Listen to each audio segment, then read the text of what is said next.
Защо не получаваме това, което искаме?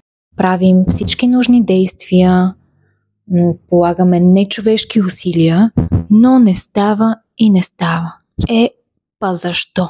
В семейните констелации можем да видим, че всъщност на едно по-дълбоко ниво нашата душа иска нещо различно за нас. Ще дам един пример. Много често партньорски връзки се опитват да имат дете, но на едно по-дълбоко ниво се вижда, че те не са готови за дете. Те въобще не гледат към детето, дори не гледат един към друг, обикновено гледат всеки в своята си семейна система и в някоя травма, която има там. Нямат ресурс един за друг, пък камо ли за дете. И това не е само в партньорските връзки, можем да го видим и на работното си място, защо не получавам работата, за която купне и мечтая.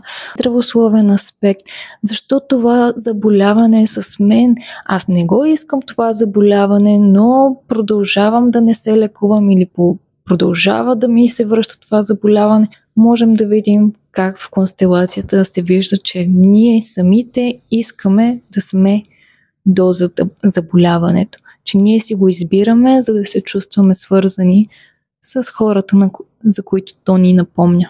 И е нужно да видим какво всъщност наистина правим, за да можем да имаме нещо различно.